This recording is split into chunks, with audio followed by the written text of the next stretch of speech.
Bonjour les cancers, bienvenue pour cette guidance sentimentale du mois de septembre 2021. Donc on regarde à gauche vos énergies, à droite celle de votre autre. Ici c'est l'énergie de votre lien et au-dessus c'est l'énergie de l'issue de la relation. Donc c'est parti pour vos énergies, vous pouvez interchanger, vous retrouvez davantage de ce côté-là, c'est l'énergie vraiment de vous deux. Donc on a l'impératrice, excellent, on a la reine de coupe et on a le cavalier de denier. Alors, de ce côté-ci, on a déjà une énergie vraiment qui est dans la communication, qui est déjà dans l'écoute, qui est vraiment versée vers l'écoute de ses émotions, de ses sentiments, de vraiment une disposition pour l'amour, pour la communication, pour le bien-être, et on a envie de construire avec cela. S'il y a des émotions particulièrement fortes, ce n'est pas seulement sentimental, il y a une énergie vraiment d'abondance que l'on veut ancrer dans la matière. Ça peut être vous qui faites une proposition à quelqu'un, ça peut être quelqu'un qui vous fait une proposition, qui vous propose de construire ensemble.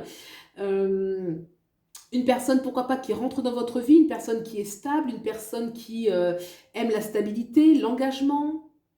Alors, qu'est-ce qui se passe de ce côté-ci? Le jeu commence quand même par une arcane majeure très forte qui est l'impératrice et qui, vous voyez, on voit le glyphe de Vénus. Vénus, c'est aussi la planète de l'affect, de la sensualité. Donc, ça commence assez fort avec cette reine de coupe. Donc là, c'est assez intense. De ce côté-ci, qu'est-ce qui se passe? On a le 2 d'épée. On a le 3 de bâton. Et on a le 5 de bâton. Alors là, de ce côté-ci, c'est différent. L'expérience est différente. Déjà, on est quand même en proie à une sorte de dualité, comme s'il y avait une nécessité de nouveau départ, mais que ce nouveau départ demande quand même au préalable de faire un choix entre deux situations qui peuvent s'opposer, deux chemins. Ça peut être aussi deux personnes. En tout cas, il y a une notion de dualité, un choix important à faire qui va nécessiter d'aller rentrer dans ses profondeurs pour savoir quelle option choisir, de façon à ensuite regarder sereinement vers l'avenir, vers un nouveau départ. Ce nouveau départ, il peut se faire, mais il y a de la dualité. Vous voyez, on a ce 5 de bâton qui me parle quand même d'une certaine dualité.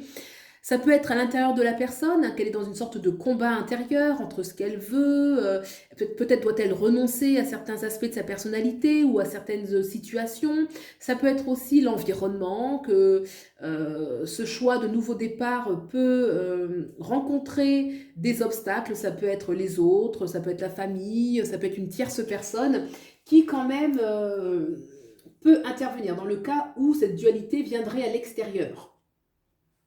Alors, qu'est-ce qui se passe dans l'énergie de votre lien? On a le 2 de coupe, très bien. Et on a le 4 d'épée. Alors, dans le lien, déjà, ce 2 de coupe me parle qu'il y a des sentiments qui sont profonds, qui sont vrais, qui sont... En tout cas, il y a un côté sentimental. Moi, je sens l'énergie sentimentale, d'amour, d'innocence, de bien-être, de partage, d'harmonie, d'entente.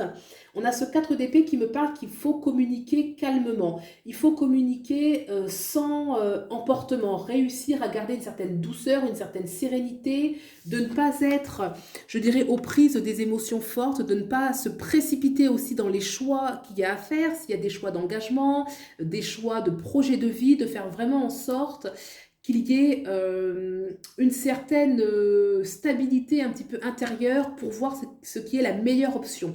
Et surtout de la douceur dans la communication, d'éviter justement d'être dans une énergie de conflit. Parce qu'il y a tout de même ici le 5 de bâton qui me parle qu'il y a une force... il y a une force un petit peu combative là dans ce choix. Donc là, de ce côté-ci, il y a une sorte de dualité déjà, d'épreuve, je dirais. Donc peut-être dans votre lien, d'apporter de la douceur et de la sérénité. Quelle est l'issue de cette relation? L'issue au mois de septembre. Là, on a l'as de denier et on a la force. Donc arcane majeure très importante. Il y a dans l'issue de la relation clairement une énergie de nouveau départ, un nouveau départ où on va être plus fort, on va être plus à l'écoute, des désirs tout azimut, hein, le désir de ce qu'on veut, de ce qu'on veut construire ensemble, de ce qu'on veut, une sorte d'unité, vous voyez, l'union fait la force. Il y a un peu une énergie comme ça où on va se consolider, on va se renforcer, on va s'engager davantage, on va aller dans plus de profondeur, dans le but de se faire un petit peu une forteresse, un petit peu à vous deux pour vous protéger un petit peu de l'environnement, qu'il soit extérieur ou que sais-je. On a quand même, comme je disais, ce 5 de bâton qui, moi, je dirais, il y a une énergie qui est particulièrement forte sur ce 5 de bâton, comme s'il y a vraiment une énergie de conflit, peut-être l'environnement, peut-être la famille, peut-être quelque chose qui empêche justement et qui va, dans ce nouveau départ, il y a quelque chose qui va s'opposer. Alors peut-être que c'est intérieur, hein, ça peut être une dualité intérieure, une sorte de contradiction qu'il y a à l'intérieur de soi. En tout cas, de ce côté-ci, il y a quand même plus de... on est plus torturé un petit peu de ce côté-ci, contrairement à ce côté-là où on est vraiment dans l'abondance, dans l'amour, dans la disposition, dans la proposition à construire. Le lien, il est beau, il est doux, et l'issue, de toute façon, elle est bien heureuse. Un l'as de denier, un nouveau départ, une nouvelle proposition de vie, un nouveau départ constructif. Hein. Il y a vraiment la notion de construire ensemble, de bâtir ensemble sur des bases nouvelles, sur des bases peut-être plus solides et pérennes. Hein. La force, c'est vraiment une énergie aussi, c'est une force qui traverse un petit peu, même beaucoup les épreuves en fait. Hein. Donc, l'as de denier plus la force est une très belle combinaison, je dirais même gagnante. Voilà pour vous les cancers, j'espère que vous avez trouvé des éléments de réponse par rapport à ce que vous traversez. Prenez bien soin de vous et je vous dis à bientôt. Au revoir.